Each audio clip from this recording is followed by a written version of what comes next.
On the line with us is R.J. Smith, a senior fellow in environmental policy with the National Center for Public Policy Research. Nationalcenter.org is their website.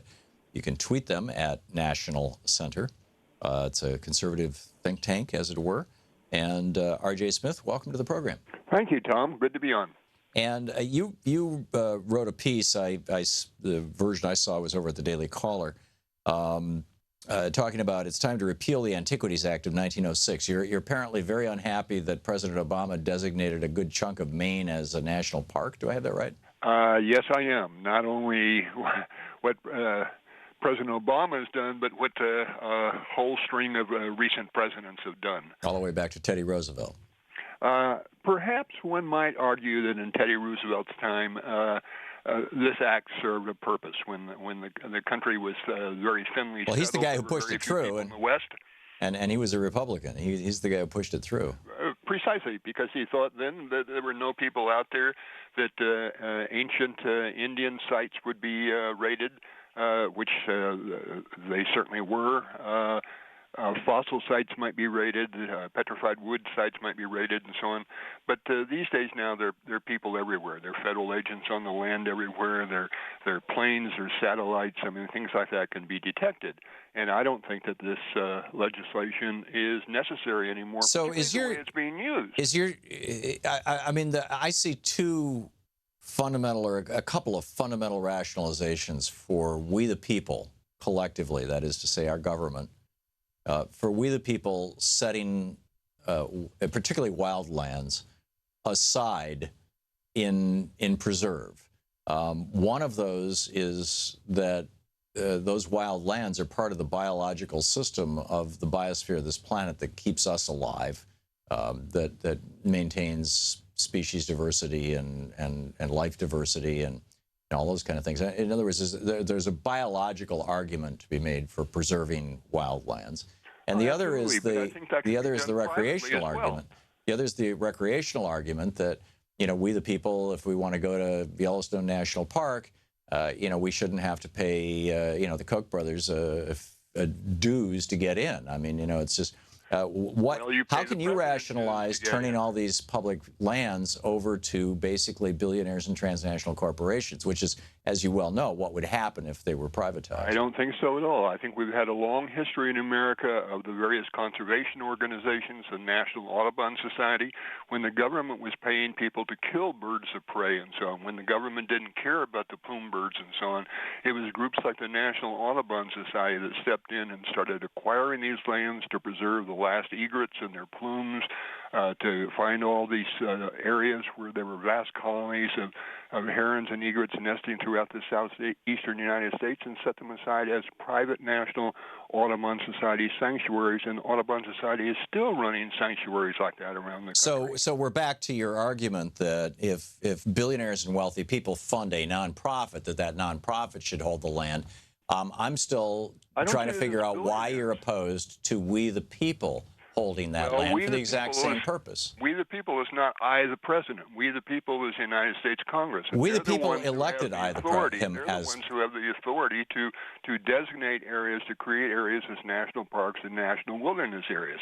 And the way the Antiquities Act is being used now is being used by imperial presidents to override the function of Congress to create these areas, and also to. Are you suggesting, R.J., that what President Obama has done is illegal?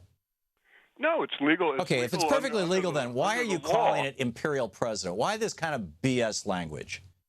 It's not BS when he steps in against the... There's nothing imperial about doing something that's perfectly legal as president. The governor of Maine, the state legislature of Maine, and a majority of the U.S. congressional delegation from Maine, as well as the people in the communities and towns up there, have opposed the creation of this national monument. They've opposed it from day one, and they know that will lead eventually to creating a national park on those same lands, and they don't want that either. They have signs all over up there. And the president, as far as I can see, is acting unilaterally as this. I get it that Paul LePage and the Republicans who control the legislature in Maine, who are basically all in the pockets of the same, of a bunch of billionaires, and all their front groups, you know, the Americans for Prosperity and everything else that the Koch brothers and the Bradley Foundation and et cetera, are funding. You know, these billionaires want it all, right? If we can't have it, nobody can have it, right? It's ours. We want more. We want more. 100 billion, not enough. 200 billion, we want more. Billionaires. These are the people in the rural communities of Maine who have been living off those forests for 300 years. And who will continue to. Forests up there, those forests have been cut over and cut over and cut over, and the people up there also use them for recreation. And they will continue to be able to. Fishing and bird watching. And they will continue to. And nature study. And they will continue to. I don't believe they will at all. No, I mean, that's the whole point of a national park. I used to live in Vermont. We had 400 acres in Vermont that backed up against, what, 8 or 10,000 acres of national park. I mean, it's constantly being walked through by tourists, by hikers, by hunters, by, you know. Oh, you don't have hunters in national parks. There's only one national park that has hunting in it, and that's Grand Teton National Park. They abolished hunting in the park. Well, that's a fine thing. If the point of a park is to set aside nature, what about the rights of nature?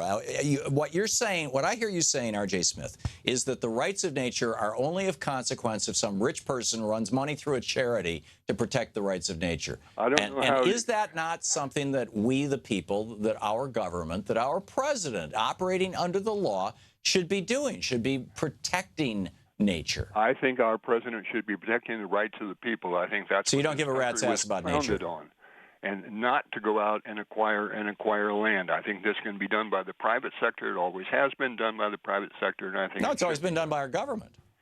George Washington created the first national parks. I don't. Or the first federal property. I mean, it's certainly the first federal property. I mean, and a fair amount of it right here in Washington D.C. was parks in the 1790s. Even Mount Vernon is owned privately. Well, that's because George Washington, you know, essentially died and, you know, broke. I mean, you know, go to Mount Vernon and read the history of it. It's got nothing to do with the federal government. That was his home. The White House is not owned privately. Would you like it to be?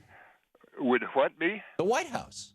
Well, there are few exceptions. I think. I mean, as the Constitution said, that we need a post office and post roads and forts and things like this. But I think anybody can own a forest. You don't need the government to grow trees. I mean, you can grow trees yourself. You could have your own private forest. I've done it, and I've done it around other landowners. And you know, fortunately, in Vermont, they had this 25% reduction in your tax if you managed your forest very carefully. We had to bring in loggers by on horseback, you know, using horses. I think that's a wonderful way to go. Yeah, it was a great plan, but it's not enough. It's not enough. We've got, I mean... Not enough. The government at all levels owns almost half of the United States of America. When you add up the lands owned by the federal government, the state government, the county governments, the local government... I think that's great. R.J. Smith, you're telling me that we own our own land. Great. I don't get why you want to hand it over to the billionaires. I don't know why you call an Audubon Society or a nature club... There's billionaires who are funding the Audubon Society. Like a billionaire.